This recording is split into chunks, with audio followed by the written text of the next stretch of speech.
Please tune in every Wednesday at 2 o'clock and listen to us on www.letgoradio.net. And also feel free to tune in on Facebook Live.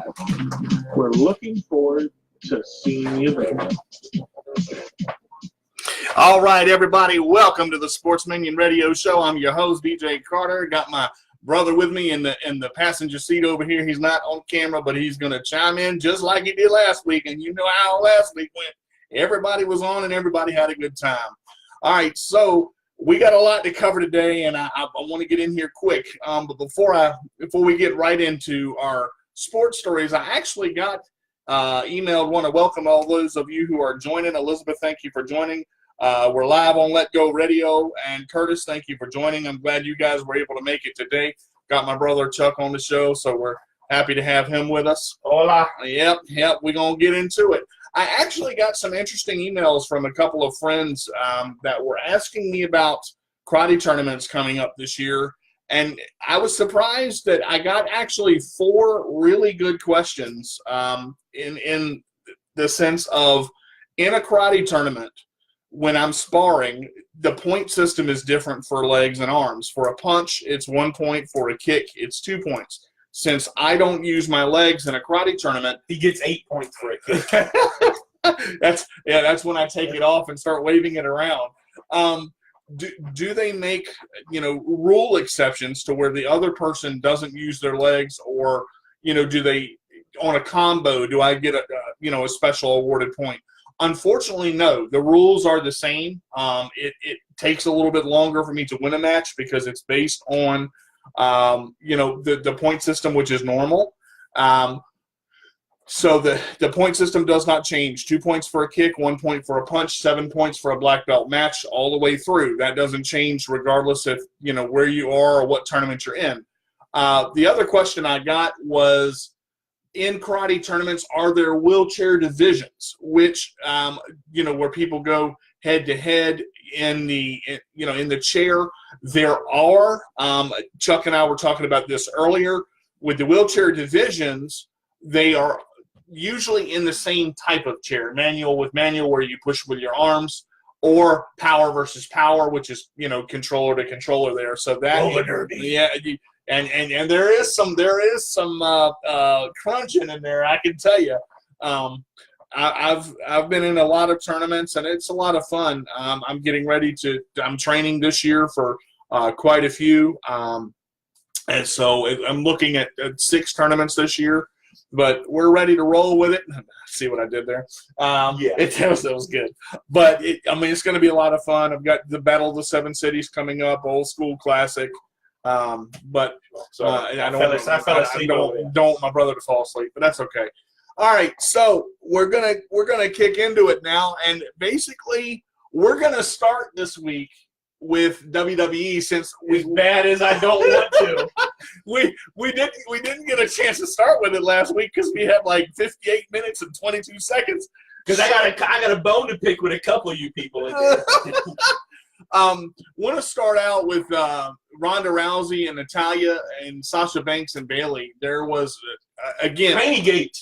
I tell you, I was surprised. The wardrobe malfunction that she had at the time. I didn't realize it was a wardrobe malfunction because the whole screen went black. I'm like, did they lose their video feed for a minute? What happened? Did they cut you to loop? Did you get kicked off again? Yeah, I was like, what's going on? So as they kept going, we find out later that Sasha Banks was literally power bombed out of her butt. Yep, that naturally out of her shorts, and luckily they didn't they didn't show that because it's a family show and they want to keep it family oriented.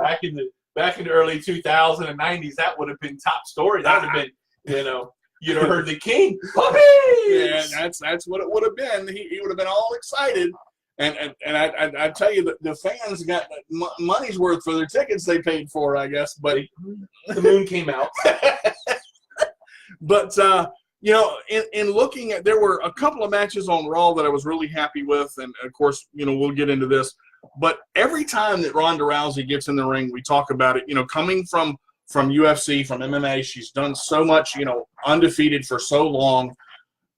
Every time she gets in the ring, I think she gets better and better. It's just one of those things. It's tough because you're going from a sport where you get to clobber somebody to a sport where you got to pull things back and you got to pretend to be hurt. I mean, I can't imagine how hard it is for her not to just knock the crap out of somebody. and the thing is, when you just said it, when you've thrown punches your whole life, when you've thrown kicks and those judo throws that she's throwing, it's harder to go around and say, look, I'm going to pull this, and learning how to land, because her momentum, I mean, being a judo champion. I mean, she was judo champion against men, twice her size. I mean, she's traveled all over. I mean, China, Japan. Competed in the Olympics. I mean, that's.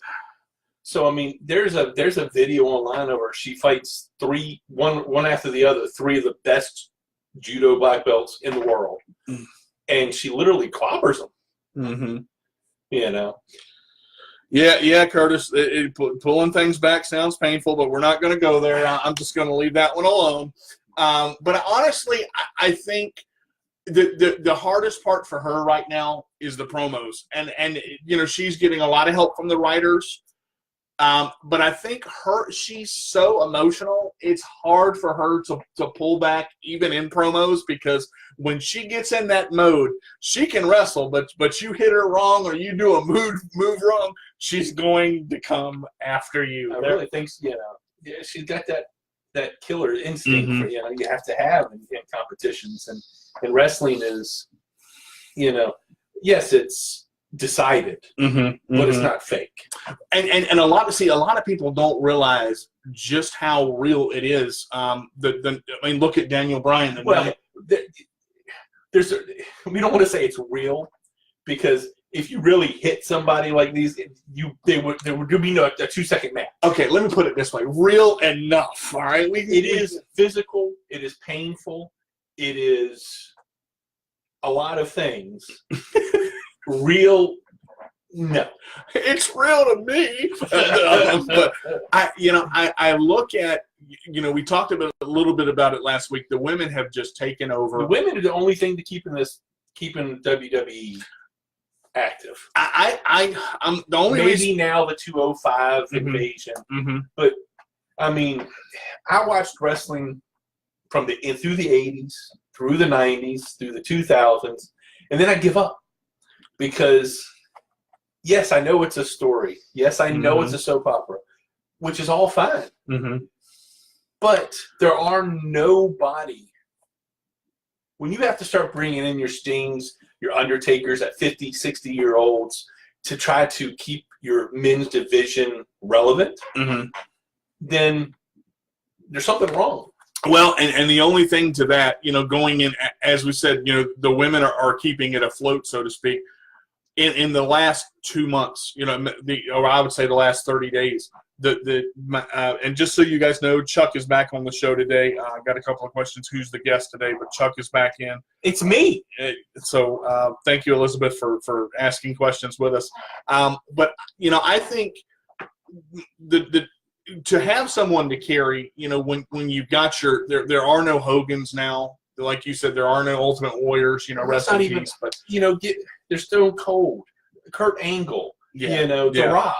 I despise The Rock, but he's the guy you got to watch. But you watch, if you're a heel guy like me, or a face guy like you, you watch your wrestler so that the person that you hate the most is just the opposite. There are nobody like that anymore. Right now, the top guy is Drew McIntyre and The Miz. And The Miz has fought for a long time. And I got to tell you, there's two things right now that are driving me to watch wrestling again, and this is why.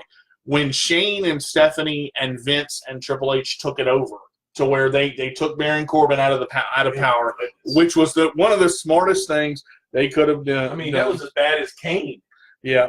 As far as that is concerned, it's just looking at what you have right now. Rey Mysterio and Andrade, they're fighting a lot, and they had a 2 out of 3 falls match last night, which was out of this world. I mean, the moves. There was a spinning power bomb in the air off of a Mysterio went up and Andrade went to power bomb it, and Ray countered it into Huracan Rana and then power bomb. It was just. I'm not saying that there's still not good wrestling. Mm-hmm, mm-hmm. Okay, there's still good guys out there that can wrestle. Right. But that's not wrestling. That's not what WWE is supposed to be. What do you think it's supposed to be? Wrestling is a soap opera for men. Okay? It is supposed to get us that feeling that when we watch Rocky, you know, that we get into it because we either love or hate the person in the ring. They may wrestle well, but it doesn't mean that they're good WWE stars. You know, Stone Cold was popular not because he was a great wrestler. Because he was wonderful on the mic. He was wonderful on the mic. He had a personality. The Rock, as much as I disliked him when he was in his prime, he was great on the mic. Yeah. He was an average wrestler. You know, he had 6 moves. He jumped around. Samoan dropped you. He did a stupid people's elbow, and the match was over. Well, and Curtis just mentioned, it's more PG now, oriented back to the day it was all about the Attitude Era. And a lot of that has changed because of viewership, and they're trying to, I guess, upheed to the younger generation. But The Rock was not, he was PG. To a point. I mean, he was a little edgy at times, but, he was, calling people jabronis and threatening them and, calling them. That was all. He was great at that. Right, but back in that area when he was doing all that, because the things he did to Jonathan Coachman. I mean, okay, well that was but he could still be popular and still be relevant and still be fun today, even in the PG era. They need to decide and do something with this. And I think, and a lot of that, and it goes back to, again, we talked about this, the writers. When you've done stories so many times, you can only do a story so many ways before you go, that's the same story they did 6 months ago. Okay, but for the new people, it wouldn't matter. Right. The stories are okay. Whatever with the stories. But you got to have personalities. You name me 3 wrestlers right now that have Stone Cold, Rock, personalities. I would say John Cena, who is retiring. He just doesn't want to. He doesn't count. He's barely there. Mark McGuire. I'm talking baseball. Wow, I didn't know Mark. And he weren't a very great personality. Wow, Mark McGuire. Drew McIntyre is who I was trying to think of. Drew McIntyre would be one. AJ Styles would be another. AJ Styles is horrible. AJ Styles does not have a personality like The Rock. Like, I'm going to wrestle you. I mean, he's horrible. He's a great wrestler. Don't get me wrong. I put him in the category with the Rabbit Wolverine. Yeah, Chris Benoit. Yeah.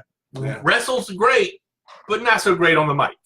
I mean, and the problem is, Ric Flair. Yeah, that's. I mean, he's not active. And that's funny. Speaking of Ric Flair, since we're talking about WWE, I read a story on him yesterday. He said that he wants to be like The Rock. He wants to have his gimmick. He wants to have, and I just said Drew McIntyre. I mean, right now, Drew McIntyre, I think, is carrying it. Samoa Joe did well. Samoa Joe is horrible. He's a great wrestler. He's that angry guy. He's your King Kong Bundy. He's your but he's not a mic guy. He's not a guy that's gonna. I tell you what. Yesterday it was like he hadn't had 4 cheeseburgers in 6 years because he was mad at something. I don't know what he was mad at. But my point, he's that guy, that angry guy. He's not The Rock. He's not Stone Cold. He's not gonna show up and everybody just go nuts because he opens his mouth. Dean Ambrose is another one. That's Dean Ambrose is pretty good. Seth Rollins, you can take that one back. Well, but he's not bad. He's not bad on the mic. He's not bad wrestler, but he's not going to carry everything. All right, let's shift for 1 second. There's a couple of wrestlers, women-wise, that I think should not be there. I think they're talented, but I think there's problems. They need to go back and hone their craft with NXT. I'm gonna name 3. Okay, let's name one. all right, Nia Jax. She's talented. The problem with Nia Jax is not her wrestling as much as, and not because she's a big girl. Don't get me wrong when I say this, but she's big. Okay. And compared to all the other female wrestlers, it's like, what's his face, Braun Strowman, and all the male wrestlers. You had this monster compared to the rest. Right. What do you do with her? Well, and going to that, some of the women now, and I don't know if you had a chance to see Nikki Cross. She's a newbie that came up from NXT. She's kind of like the Daphne, the crazy psychotic, very, very good in the ring, and on the mic, she's sick. I mean, but Nia, she has so much power. I mean, and they build her wrong when they brought her out. Yeah, they build her just like they did Bill Goldberg or Strowman, where she's almost undefeatable. You've got 3 and 4 girls, and she's whooping up on them. And then now, what do? You give her the belt, right? And who can take it from her? Exactly. And see, I think that's why they changed it, because the same thing with Braun Strowman. If Braun gets the belt, who's going to take it from him? I don't know about this main event for the Royal Rumble this Sunday. See what I did there? Promotion, WWE, pay me. You've got Finn Balor versus Brock Lesnar. I don't like it. You might as well have brought back the Big Show and Rey Mysterio. Yeah, and there is absolutely no way in reality that Rey Mysterio can beat the Big Show. Unfortunately. Nikki Cross is modern? No. Nikki Cross is anything but modern day Lita. Sorry. Read the whole message. Sorry. I didn't read all the words. Words are hard. Okay. The following broadcast is brought to you by Hooked on Phonics. It didn't work for him.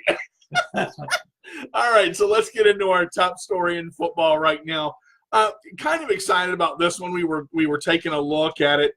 Larry Fitzgerald returning for his 16th season with the Cardinals. I really wish he'd have went to the Patriots for a Super Bowl. Man, I tell you, the Patriots are already good. Not for the Patriots' sake, for him. I love Larry Fitzgerald. Right. He has done so much for the Cardinals, not only on the field, but he's taken pay cuts and moved money to incentives so that other people could be signed. He doesn't complain. He goes out and works hard. He keeps his mouth shut. He does everything right. And all he wants is a Super Bowl.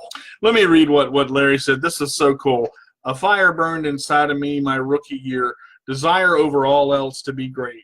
To excel on the field. To impact lives of others off of it. I am grateful that the fire still burns just as bright today. And this organization has let me chase the fire for well over a decade. Nothing excites me more than continuing to chase greatness with everyone here on and off the field. Let's get to work. # year 16. How awesome is that? I've always loved Larry Fitzgerald. He is one of those guys that you love to have on your team. He works hard, And I'm not, in no way a Cardinal fan, but I've always liked him. I like the bird. It's good. I wanted him to have a Super Bowl. I rooted for them the year they made it. Because I've always liked him. Looking at teams like this and going back, when Kurt Warner was there and looking at how good that team was, your words are important. Yes, they are. Oh yeah, let me actually give you guys that. Thank you, Moose and Elizabeth. Sorry about that. We've got one actually. You can call in. It's 757-774-7552. I believe the number's the same.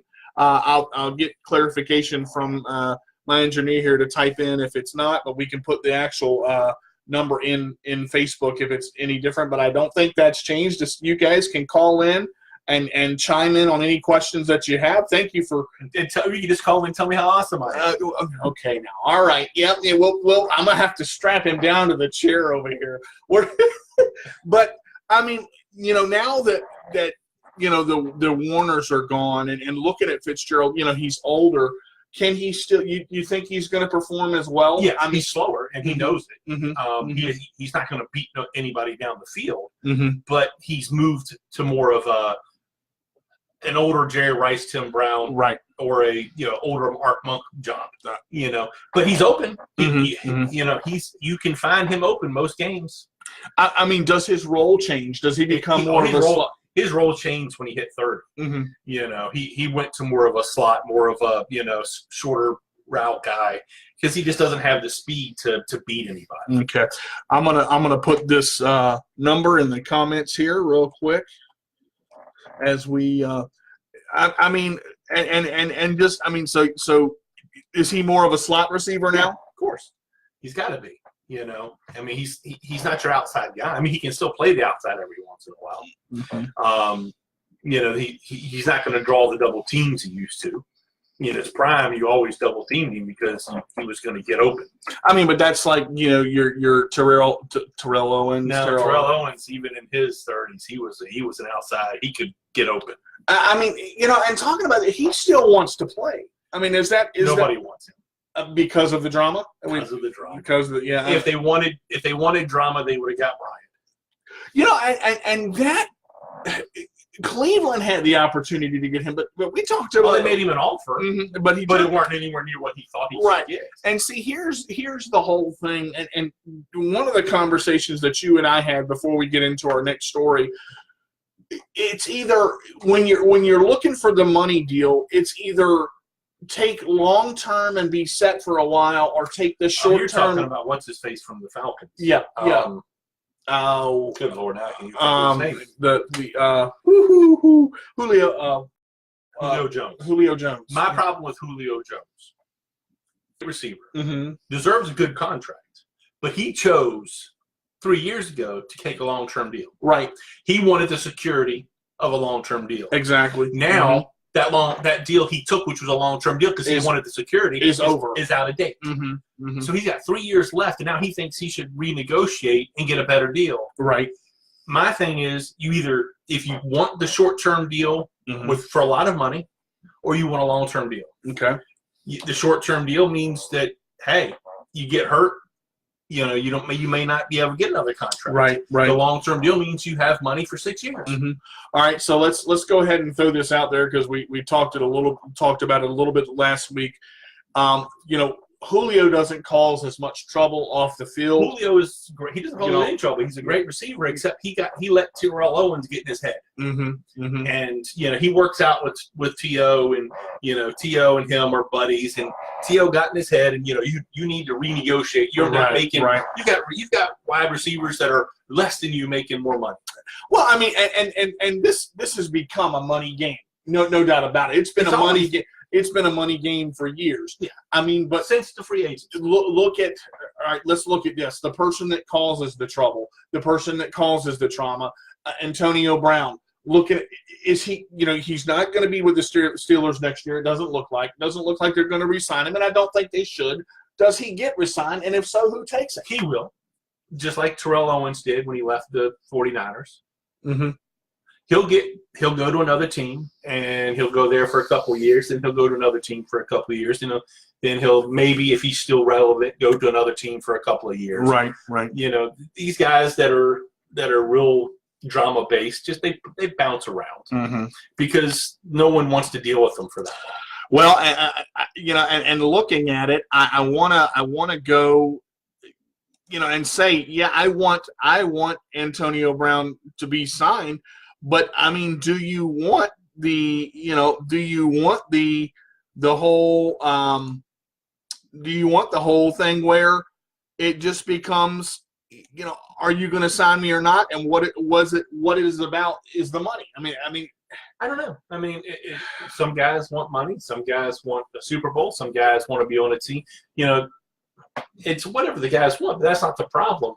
If you want money, then earn your money. Yeah. Keep and you've got to earn it and just play the game. That's it. So many guys that are veteran guys and been in the league for so long are making these crucial mistakes off the field. Brown is worth huge deals. Yeah, I mean, he's a group. As much as I despise the Steelers, Brown earns his money.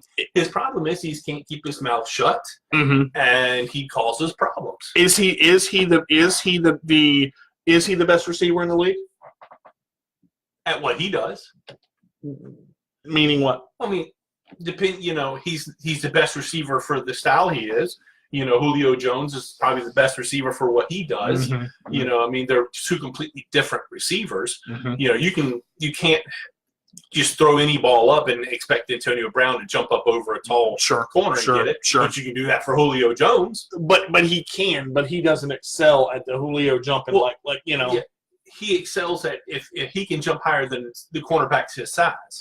But if you got a team because Julio Jones is a big guy, he can go up higher. Well, and all right, so we're gonna get into our next story now. I want to cover this story, and I'm gonna get into the games as well because I promised you guys we would talk about it. And I got to rub some stuff in. Let's go here first. For those of you who saw the New Orleans Saints and the Rams game, it was a battle, 26-23. The New Orleans was ahead 13-0, in the first half. I mean, and the second half, the Rams blew it wide open. Jared Goff got settled. We'll go into stats in a second, but there was a call at the end of the game, and Chuck and I were discussing this, and we're pretty much on the same page. I'm going to say a couple things. Penalties in the NFL right now, I've said this, and I don't know how they're going to do it, but I think there needs to be a one challenge to review a call, especially one that is not, I don't know how you could do a not call, but there was a pass interference call against the Saints that did cost them the game. There was a no call. A no call, excuse me, that cost them the game. But in defense of what Chuck was saying, and I'm sure he's going to reiterate on this, one call can blow a game for you, but if you do the right things in the game for starters by not making the mental mistakes. New Orleans, Peyton, their coach, made some mistakes. If it comes down to one call, right, one non-call, one non-pass interference call, making or breaking your game, you've done something wrong. Well, and it's bad enough when the broadcasters on the air and in other organizations are saying these calls are horrible. How can you miss them? Okay, here's the deal. I mean, I've watched football. Well, good Lord. I'm old, apparently. I've watched football for a long time. Before reviews, before all this instant stuff, replay, yeah. There's always been bad calls. There's always been missed calls. Right. I mean, if you're an NFL team, you got to go into the game expecting something. Yeah. Not everything's going to go perfect. The refs are human. And until you can figure out a way for robots to call the games, right, there's never going to be a perfect game. Well, and the games take long enough already, and you can't slow them down anymore, which I totally understand. Guys, you're going to see me turning back and forth. I'm trying to remember to look at the camera because I'm conversing, and I kind of feel like my head's kind of wobbly, but bobblehead. Yeah, okay. So we'll go there. But, I mean, I don't know. I feel like it's one-sided sometimes. And we'll talk about that in the Patriots game because it happens every year. And I watched the entire game and the calls that were missed on the Patriots alone. And I'm being honest. Look, there were calls from holding to helmet to face mask that weren't called, and they're looking. Justin, thank you for joining us. I appreciate it. How can you be a referee and miss calls that blatant? But yet turn around in the same time and call a pass interference call on Kansas City that is questionable. I mean, a couple of them were okay. They called a couple of pass interferences on near the end of the game. The pass interference called on Jackson on the Kansas City receiver. Right. I mean, Kansas City been playing that way all game, and they were all game. If you look at every pass Kansas City was all over the receivers, and they were continuing to do it until they got called and never got called. So, hey, it makes you wonder.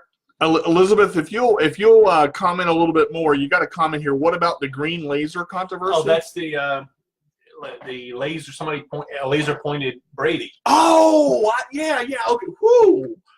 Man, I tell you, Elizabeth up on something. I'm not even got the sportsman, riled up for a second. Woo, okay. So it's okay. I got you back. I'll pay attention. Man, this show is fun. I got to tell you. All right, so look, we talked a little bit about the Saints game again, 26-23 with the Rams. We'll go into stats and just. Hey, I predicted it. Look. I was close, okay? What happened was the games got shifted. My score from the Patriots. Can I ask the question? Sure. Was it horseshoes? No. Were you throwing hand grenades? I didn't have any. Then it weren't close enough. Oh, come on, man. Hey, I channeled my who is it that does that? Come on, man. Keyshawn Johnson and Deion Sanders, I guess is. Ooh, wow, I had to pull that one out of there. All right, so the Saints now, and here because normally when a call is controversial, they the stupidest thing, people. Well, I mean, they send it in for review. The guys review it. They come back and say, yes, we messed up. But there's nothing you can do about it. The game is over. So the New Orleans personal injury attorney has filed a lawsuit over the outcome of Sunday's NFC Championship game. Frank D'Amico Jr. is calling on Commissioner Roger Goodell to enforce Rule 17, Section 2, Article 1, and the NFL rulebook that says, could, in the right circumstance, allow wait a minute. Okay. Effectively, what they're saying is that they can go back and fix this game and the Saints win. But here's the deal. This is not the right circumstance because the pass was not perfect. Mm-hmm. Whether he would have caught that or not, or would even have been open, does it? If we sued at every bad call that we thought there would be no football. There would be suits. There would just be clogged up. Everything. All right, but could in the right circumstance allow the commissioner to take extreme action in the face of grossly unfair results, according to WDSU.com. In a press release, D'Amico said he had been approached by numerous season ticket holders and members of the Houdat Nation to take legal action against Goodell and the NFL over the missed pass interference call that occurred in the game. The press release also included the article written by Mike Florio of the Pro Football Talk. Sorry if I mispronounce those names, but I do agree it was a bad call, and I've said but there's nothing you can do about it now. You can't go back and change it. Let me ask: if your team was on the other end of that call, would you sue? Say that again. If the Saints win because of that same call, did the Saints sue then? I see what you're because it's for them. It's the same either way. Come on, people. Yeah, that's a good point, man. I don't think I've ever seen anybody on the good end of a bad call go, oh my gosh, we got to give that back. That was a horrible. That's true. That's true. You accept it and go, thank goodness we got a break. And we won. That's true. All right, let's take a look at the stats here for the Rams. Jared Goff, 25 of 40, 297, one passing TD, one interception, one sack, 3 rushes for 10 yards. Longest was 39, and he had an 83 quarterback rating. The punter. Eckler had a great I'm going to tell you, that fake punt was great. He 12 yards. Actually, for a while, he was the best quarterback in the game.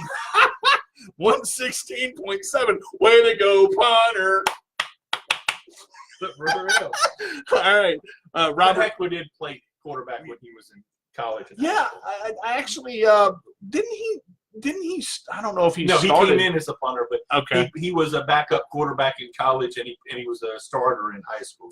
All right, so let's take a look at again, wide receivers have Gurley. Let's talk about Gurley. We have 4 for 10 yards. Where was he? I mean, come back from injury, and 2 drop passes. Horrible.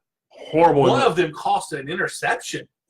And it was right through, just like both of them, just like the Chicago game when it went right through Jeffrey's hands. It popped up in the air, and when the balls get tipped, and this is by the own person that's trying to catch the ball. But Gurley is supposed to be a great receiving back. What happened? Couldn't run.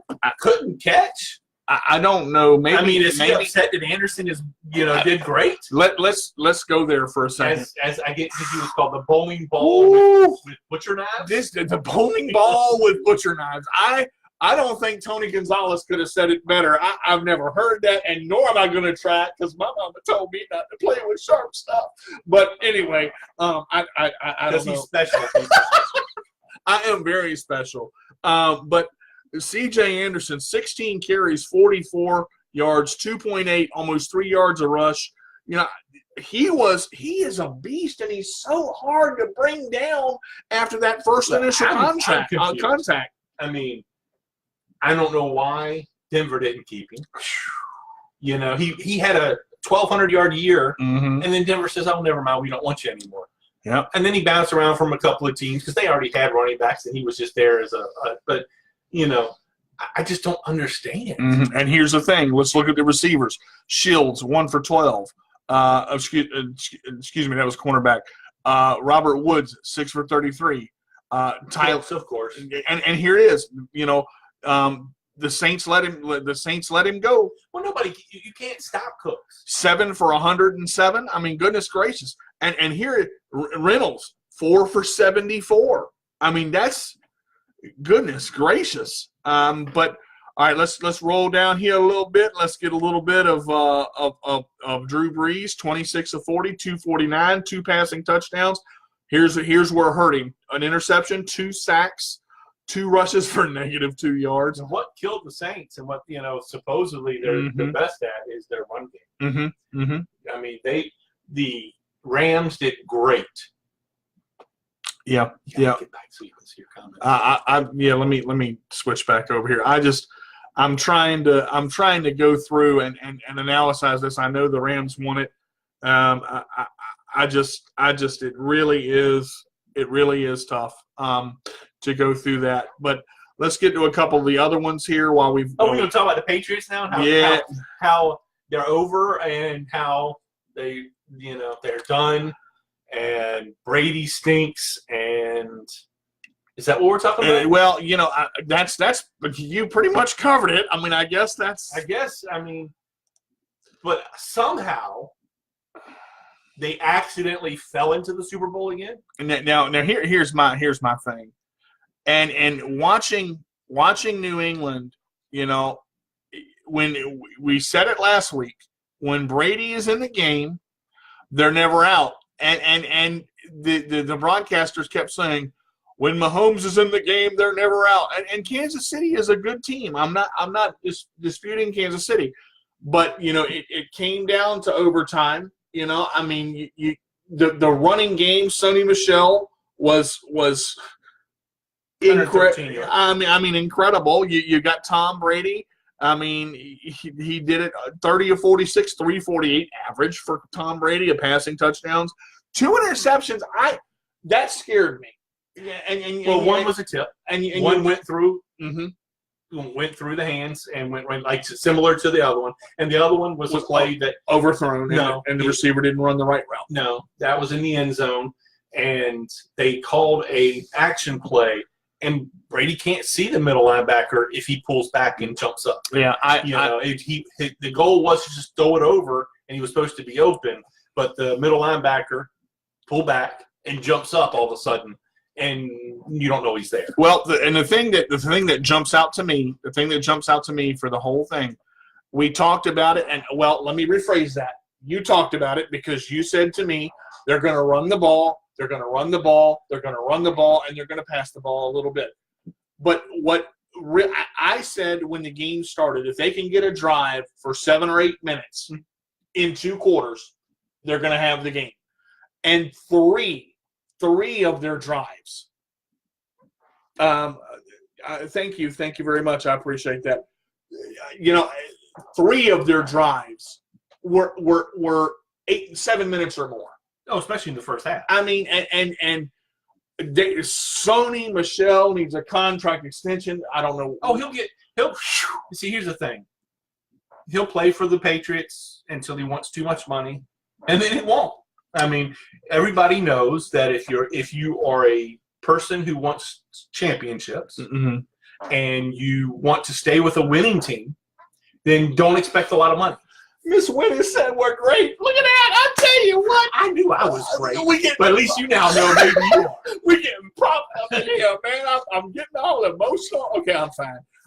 But really, I mean, the running game. Now, here's the thing. You had a chance we had a chance to watch the game together, and when I'm not a Patriots fan, and I'm going, how can you not call that? Look, everybody always says Patriots fans or Patriots get all the calls. I've been watching the Patriots ever since 1985 when we got trounced in the Super Bowl by the Super Bowl shuffle. The fridge rolled over people like he was nothing. I've been watching forever. Now, stop showing your age, man. I'm old now. I'm happy I'm old. I'll let you use my chair. Okay. All right. We're good. If you watch a Patriots game, there are so many non-calls on the Patriots. There are they let other teams do things against the Patriots that they wouldn't do anybody else because they want to help along the loss of the Patriots, I think it's Goodell. I think he despises the Patriots. He hates Brady because they made him look bad, and they win. We got a little bit of time left, and I want you to kind of reiterate on this. You said that it's bad for business for the Patriots. For the NFL's image, the Patriots are slightly bad for business. Yes, they win. Yes, they look great. Yes, they do. They do things right. But the problem is they win all the time. And the NFL can't say that any team can win. Right. Well, and you said it, before we came on the air, except for one of the teams, we had Philadelphia. Dallas was new and Chargers were new. Yeah, were the two that were not in last year. But most of your teams, since when has Cleveland, Cincinnati, a lot of your teams been relevant? Yeah. They're not going to be. And I'm going to say this. And unfortunately, your Redskins are in that list. I'm trying. I'm trying. Yes, I know. I need a Prozac. What are they going to do? I don't know. It's so I think they've got to get their identity, but that's right, Elizabeth. They do their jobs. Yes, they do. We're never. And the thing about they're coming into the Chiefs are so much more talented. Talent is not everything. No, if talent was everything, I'd be on top of the world. The talent team would win all the time, and the Patriots would never win because they're never the most talented team. All right, you ask me what the Redskins are going to do. Here's what I would do if the coach. I'm going to say to you, if I was the coach, fire him. Clean house. You got it. I mean, that's just you don't know if Smith's coming back. Well, you draft the quarterback. You can almost guarantee he's not. And they can't afford a top-tier quarterback now with all the money they got going out. So this coming up year, if Smith can't come back, right, McCoy is your starter, and he's not going to be. I mean, because he can't carry it, he can't even back it up. But you can't afford someone who can. Yeah. But there was you can't even afford Tyrod Taylor at half the cost. Yeah. I mean, let me. Well, good luck getting this kid. Look, I got it, and I don't even know if I have it pulled up any. But I want to do a really cool story on the Redskins real quick. This is the only cool story you're going to get because anything else is bad. Look, I get it, man. Hey, look, if y'all get a chance, do me a favor, share this, man. We want to get these viewers in. We want to thank y'all for tuning in. We still got a little bit of time left. Yeah, I want to make sure that we get a chance to share this out, and please share and let everybody know about the show. As far as that's going, we want to make sure that everything is good. So if y'all will let us know and share it for us, would be great. As far as that's concerned, would be a wonderful thing. And we appreciate all that you guys do. Thank you so much for tuning in every week and being with us and all that. It is a great thing. So please share and let us know. Let everybody know what's going on with the show. And comment about how great I am. Look, your head is big enough. Would you stop? I need the affirmation, please. Oh my gracious! Come on, man! Goodness, I'm gonna roll him over, y'all. I can't stand it. Well, I can't stand period. But we ain't gonna go there. But I want to read this story real quick, just on the actual Vernon Davis. There was a young man named Ryan that died of brain cancer recently, and the story, if you get a chance to go check it out, search it on Google and Yahoo. It's all over. Vernon Davis originally had 2 Super Bowl tickets and gave it to the family for them losing their son and being able to go. Well, he was part of it before the son was. He had visited him a couple of times before that, and they were big fans. And actually, he went and bought a 3rd ticket so the daughter, so that their sister could go. What an amazing thing, and just a feel good story. And the NFL does a lot, off the field. The teams, and. You're looking for man of the year. I mean, as far as such a great honor for that. I do want to talk about. That's just a good thing all around to be able to do that. Some of these guys, I mean, look, they always promote all the bad stuff that happens. When somebody gets in trouble, but they never. I mean, they do this. The man of the year, which is what. Vernon Davis he's a nominee for the Redskins. Right. But other than the man of the year, you don't hear about all the good stuff that a lot of these players do. Right. The foundations they have, the money they donate, all the stuff that they do. You hardly ever hear all the good stuff, but the bad stuff is sensationalized. The 3 or 4 bad players, your Pat-Man Joneses, are always in there, but not all the good stuff. Right. I got to tell you, man, I didn't know that this show was going to go so fast. We had 47 minutes again. I tried to tell you people. It goes so fast when you got 2 people. You got the balance. When you got the awesomeness of me here, it goes fast. Is it wrong if I hit him in the head with a water bottle? Is it wrong? I don't want to do that on the radio. I'm not a violent man. My arm has spasms. I can't help it. We can do a karate tournament if you're like right here. Oh no, not on the radio because I can't see. Well, they can on Facebook Live. But they got you are on camera when they knock you out. Will you help me up off the floor? No, I'm gonna leave you there. Look, we'll step over you. I don't got no carpet in this room. It's gonna be all empty. I don't want no. All right, so look, I got to talk about this other WWE story because it's just funny. I have heard a lot about it's baseball story, WWE, but this right here, I got Houston Astros outfielder Josh Riddick, who's a big fan of professional wrestling, Spider-Man. What a combination! Has found a way to incorporate 2 of his passions into his wedding ceremony over the weekend. Riddick and his bride, Jet Riddick. I don't get the name, but I'm just going to go with it. I don't know. Josh and Jet. There we go.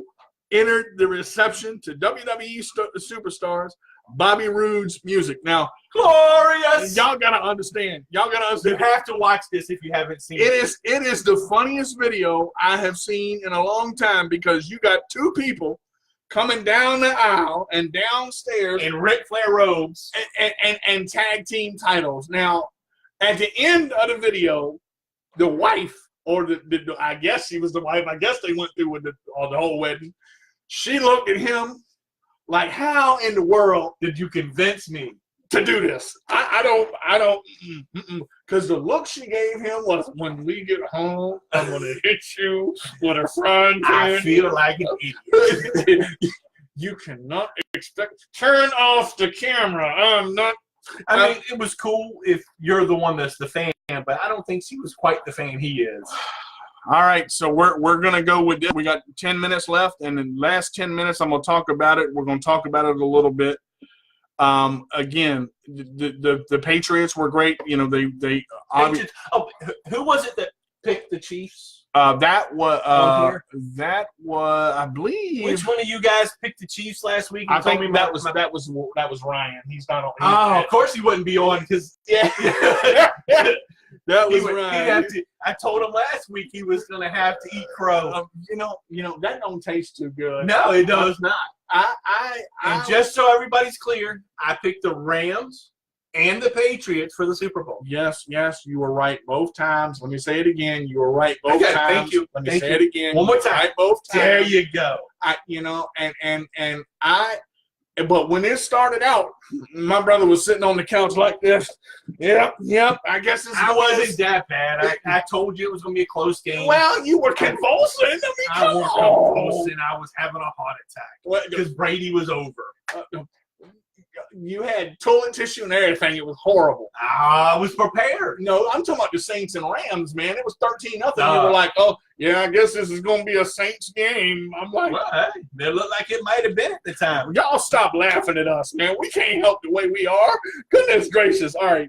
So, look, let's talk about the upcoming Super Bowl matchup. Let's go ahead and get this out here. Oh, we're going to make picks? Let's go ahead and do it, because if I fall out of my chair one more time, look here, I ain't getting back up. I'm gonna just stay down there. I can't deal with it. All right, let me get it pulled up, so we got New England and we got the Rams. Obviously, I know your pick. Is it going to be high scoring? Is it going to be close? What do you call? It's in a land that's going to be warm. I think it's going to be high scoring. What do you say the score is? I'm not very. I'm gonna say it's gonna be probably 70, at least 70 points combined. Hoo-wee. All right, I gotta tell you. All right, I'm gonna say 35-41 New England. That's 70 points combined. Well, look, I'm giving them numbers. All right, they don't need numbers. They just need to know the Patriots are gonna win. Obviously, the Patriots are gonna win. Obviously, I was worried. If New Orleans goes, I think New Orleans could have beaten the Patriots. I don't think the Rams can. You know what? I got a question for you. We got 8 minutes left. Let's throw one out there. We talked about this a little bit last week, and let's let the radio listeners know. We talked about Breeze and Brady. Breeze has got 1 Super Bowl. Brady has 5 right now. And some say that Breeze is the greatest quarterback of all time. They say Rodgers is the greatest of all time. Hey, and Breeze and Brady are competing for it. They need to double check that. Oh, that was good, right? You like that? This guy double check, yeah. Okay, no, that was horrible. That was horrible. I'm sorry. I don't want any cheese, man. I can't help it. Bad. But am I still sitting up? Yeah. Okay. You need some help? No. I don't need any help. But so Brady has statistically has it, talented has it. If he wins 6 Super Bowls, you think he's going to retire. Belichick, you think will stay? This is his 9th Super Bowl. Mm-hmm. Okay. Not 1 Super Bowl that they have lost is Brady's fault. It's the defense's fault for allowing the other team to keep up with him. Mm-hmm. He has thrown. If you take his stats from the playoffs, he has almost as many stats in the playoffs alone as a lot of quarterbacks have in their career. Heck, he's got 40 games, 40 postseason appearances. My gracious. How can he not have as many postseason stats as in his career? If you take just his postseason stats, he's done more in the postseason than most quarterbacks have done in their career. Mm-hmm. But they don't want to give it to him. They want it. He is the GOAT. And you know what? I'm not sorry to say. I cannot disagree with it. I cannot disagree with it. As much as I hated the Patriots 3 years ago, to say, God, I'm so tired of them winning all the time. But here's the thing. You look at my brother went home because he couldn't stay pay. He had to go to bed. He was tired. I go to bed early. He was tired. He was tired. When I looked at that, last overtime drive, every drive was third down, Brady, third down, Brady, third down, Burkhead, end zone, game. He had one chance. He won the coin. They won the coin toss, took it straight down the field, methodical, beautiful. Listen, we got 4 minutes left. I'm gonna say this. Final thoughts, Chuck. What do you think? I mean, again, just I think the Rams deserve to be there, but I don't think they got enough to win. I think their offense, I think their quarterback is just not mature enough or consistent enough to keep up with Brady. And I don't think their defense is going to get to him. Well, listen, I agree. I think the Patriots are going to win it 41-35. Real quick, I want to give a shout-out to both the Wilsons. Congratulations on the new station, everything. They worked so hard to get this going. We're so glad to have all this done. We finally got it done. We are back on the radio, baby. Oh, my goodness gracious. Everybody gets to hear my awesome. Look, man, look. We get it. You're awesome. Goodness gracious. Anybody got any riddles rap? I'm going to wrap it up. So that's it. We love you guys. Thank you for this wonderful opportunity. Listen, every Wednesday, 2 o'clock, back on the radio, Facebook Live, YouTube, everywhere, man. I'm going to broadcast this thing in space. And I'll be back. Yeah. We're gonna keep him rolling, kind of, sort of. With I guess I'll be walking, he'll be rolling. Okay, now they got it right. I got the chair. He's got the legs that work. Okay, so that's it right there. Listen, I'm gonna call it the way I call it. Y'all know how I say it. If you can't be good, be bad, but be good at it. I love y'all. Peace. We will see you next week on the Sports Minion Radio Show, where we deliver sports to the community the best way we can. Peace. That's going to do it for this episode of the Sports Minion Radio Show. I'm your host, DJ Carter. Thanks for listening. Remember, you can catch us every Wednesday at 2 o'clock on www.letgoradio.net, as well as Facebook Live. If you can't be good, be bad, but be good at it. See you next time.